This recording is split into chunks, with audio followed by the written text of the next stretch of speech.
تب تو ہم بہتر ہیں. بصورت دیگر ہم مسلمان بھی ہیں, سب کچھ ہیں, لیکن ہم اللہ کے حقیقی بندے, اللہ رب العالمین کے پرہیزگار بندے نہیں ہوں گے. اس لیے میں تمام مسلمانوں سے, اپنی پیاری مائیں اور بہنوں سے اپیل کرتا ہوں, التماس کرتا ہوں کہ قرآن کی عظمت کو سمجھیں, قرآن کی عظمت کو سمجھیں. یہی وہ قرآن مجید ہے. جب روزہ سفارش کرے گا بندے کے لیے اللہ رب العالمین کے دربار میں کہ اللہ رب العالمین تو میری سفارش کو اس بندے کے حق میں قبول کر لے, ایسے قرآن مجید جو اس کو پڑھا ہوگا, جو اس کو سیکھا ہوگا, جو اس کو سمجھا ہوگا, جو اس کو سکھلانے کے لیے سوچتن کیے ہوں گے, لوگوں کو اکٹھا کیا ہوگا, طلبہ کی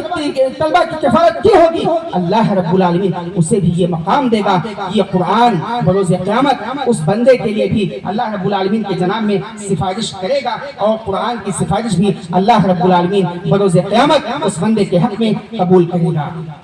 ایک اور بات, قرآن پڑھنے سے, قرآن سیکھنے سے ہمارے یہاں الفت آتی ہے, محبت آتی ہے, یگانگت آتی ہے, اور ہماری یونٹی میں, ہماری کمیٹی میں اتحاد ہوتا ہے. اللہ رب العالمین نے فرمایا وَاعْتَصِمُوا بِحَبْلِ اللَّهِ جَمِيعًا وَلَا تَفَرَّقُوا. رہنمائی کی ہے اللہ رب العالمین نے کہ قرآن کو مضبوطی سے تھام لو. تھامنے کا مطلب کیا ہے؟ قرآن پڑھو, قرآن سیکھو, قرآن پر عمل کرو, تب تو بہتر ہے. بصورت دیگر معاملات اور مسائل پریشان کن ہوں گے.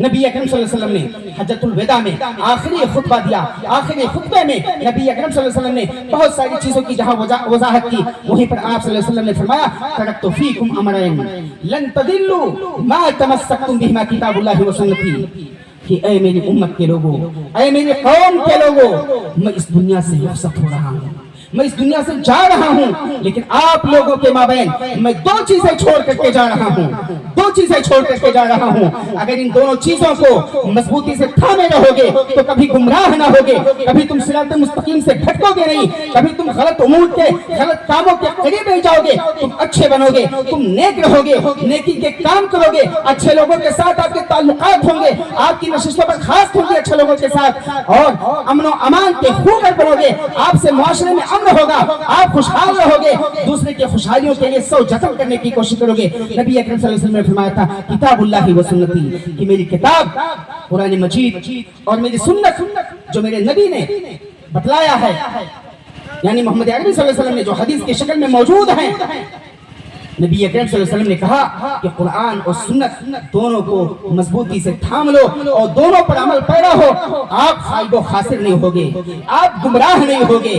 آپ اچھے رہو گے, آپ معاشرے کے صالح اور نیک فرد بن کر کے رہو گے. یہ قرآن ہے جس کی عظمت کے لیے نبی اکرم صلی اللہ علیہ وسلم نے بیان فرمایا کہ من قرأ حرفا من کتاب اللہ فلہ بہ حسنہ والحسنة بعشر أمثالها لا أقول ألف لام ميم حرف بل أقول ألف حرف ولام حرف وميم حرف. یہ قرآن کریم کا مقام ہے, یہ اس کی عظمت ہے کہ جو شخص قرآن مجید کو پڑھتا ہے,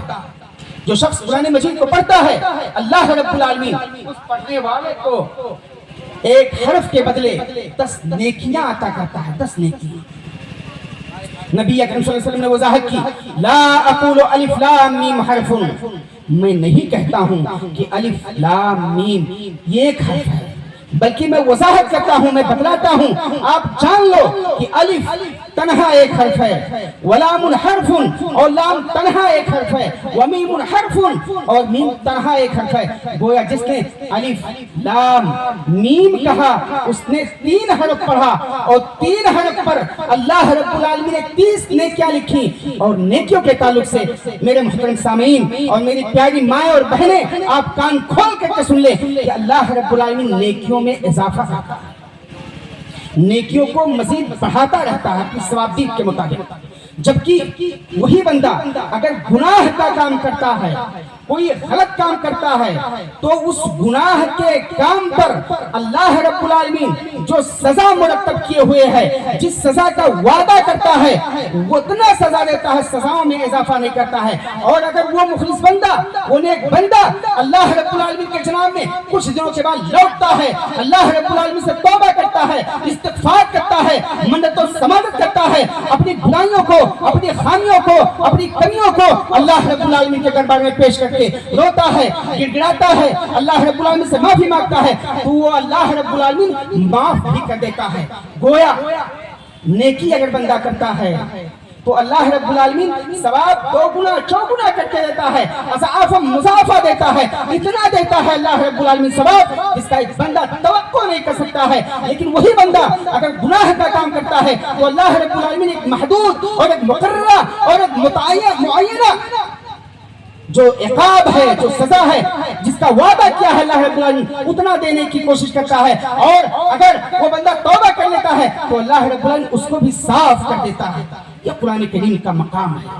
یہ قرآن کریم ہمیں اور آپ کو پڑھنا چاہیے, قرآن کو سمجھنا چاہیے, قرآن کے معنی اور مفاہیم پر غور کرنا چاہیے, تب تو ہم اچھے ہوں گے, ورنہ ہم بھی غیر صالح ہوں گے, نیک نہیں ہوں گے, خراب ہو جائیں گے. نبی اکرم صلی اللہ علیہ وسلم نے قرآن پر عمل کرنے کے لیے کہا تھا, مشرکین کو تاکید کیا تھا. جب نبی اکرم صلی اللہ علیہ وسلم یا صحابہ کرام قرآن کو پڑھتے تھے تو مشرکین کیا کرتے تھے؟ ٹھٹھے اڑایا کرتے تھے, مذاق کیا کرتے تھے. نبی اکرم صلی اللہ علیہ وسلم نے اس وقت بیان کیا تھا, آپ نے فرمایا تھا وقال الرسول یا ربی ان قوم اتخذوا هذا القرآن مہجورا, اے اللہ رب العالمین میری اس قوم نے قرآن کو ترک کر دیا ہے, قرآن کو چھوڑ دیا ہے. علامہ ابن القیم ہے, شیخ الاسلام ابن تیمیہ رحمۃ اللہ علیہ کے شاگرد, وہ مہجورا کی تشریح کرتے ہوئے کہتے ہیں یا تو اس بندے نے قرآن کو نہیں پڑھا, یا قرآن کو پڑھنے کے ساتھ ساتھ اگر پڑھا تو اس کو سمجھنے کی کوشش نہیں کیا, یا ایسے ہی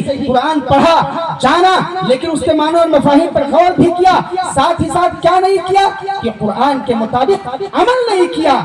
تو وہ مہجورہ کے درجے میں آئے گا. ایسے ہی اللہ رب العالمین کے قرآن کو معاملات میں فیصل نہیں سمجھا کہ قرآن کی باتیں اٹل ہیں, قرآن کی باتیں حق ہیں, قرآن کی باتیں سچ ہیں. اللہ رب العالمین ہی کی باتوں پر ہمیں عمل کرنا ہوگا. اللہ رب العالمین نے جن کاموں کے کرنے کا حکم دیا ہے انہی کاموں کو بجا لانا ہوگا, اور جن کاموں سے اللہ رب العالمین نے روکا ہے ان سے ہمیں رک جانا ہوگا.